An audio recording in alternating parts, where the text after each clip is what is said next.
guess the wait has finally come to an end, and 2014's rendition of Godzilla has finally been released to the public. But before we get into that, let's do a little backstory.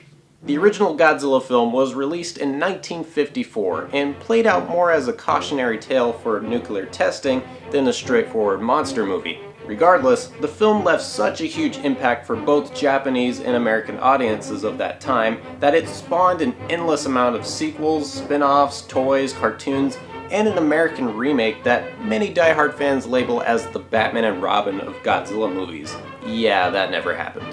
But that didn't keep Toho down, the company behind the entire franchise, as they kept on producing more true-to-form Godzilla features up until the series' 50th anniversary in 2004 with Godzilla Final Wars. During that time, Warner Brothers and Legendary Pictures had been developing a new Americanized reboot that would potentially uphold the roots of the series rather than disgrace it. Once the rights had been secured, the studio then hired up-and-coming British filmmaker Gareth Edwards to direct the new film after impressing everyone with his 2010 low-budget directorial debut, Monsters.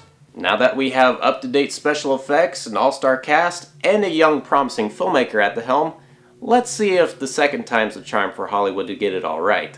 The story this time around begins with the mysterious meltdown of a Japanese nuclear plant in 1999. 15 years later, Joe Brody, played by the man who knocks himself, Bryan Cranston, has been obsessing over this particular event and is so convinced that what caused all this was no accident and that the government is keeping it all a secret. But as soon as his grown-up son, played by Aaron Taylor Johnson, arrives to talk some sense into his father, it turns out his suspicions were correct as an enormous multi-legged and winged beast awakes from its slumber and lays waste to virtually everything that lies in its path. And just when the army couldn't get enough problems as is, another monster appears out of the ocean's depths, known to us as Godzilla!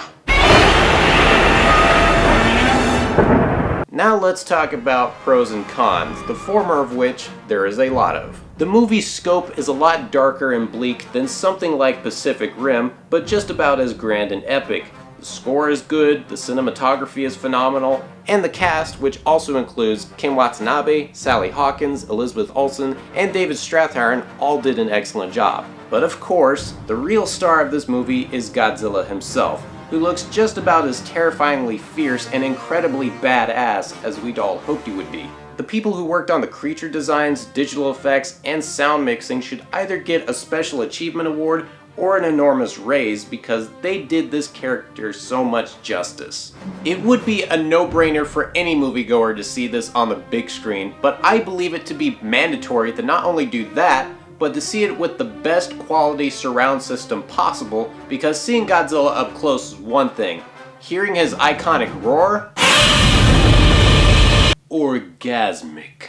But do keep in mind that it does take a long while before we see any of these monsters, a creative decision made by both Edwards and the studio in order to establish the human characters and generate suspense, much like what Steven Spielberg did with Jaws, Close Encounters, and Jurassic Park. Some viewers might not be too pleased with having to wait patiently for the monsters to finally make their dramatic appearances, but trust me when I say that all of that build-up pays off big time, especially during the last half of the film that is guaranteed to have everyone cheering and applauding like crazy.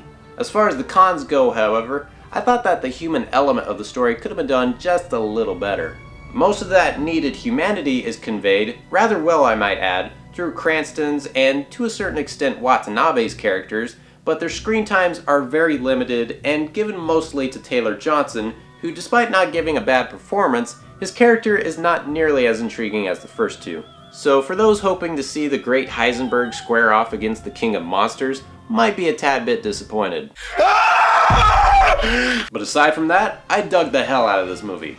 From the epic scope to the jaw-dropping visuals, this was a truly great return to form for such an iconic character as Godzilla. Sure, it may be a slow burner, but when it's good, it's really good. So on a scale from 1 to 10, I'm gonna give this movie a 9. And that concludes our show. I'm the host, and I will see you next time on another Midnight Movie Madness.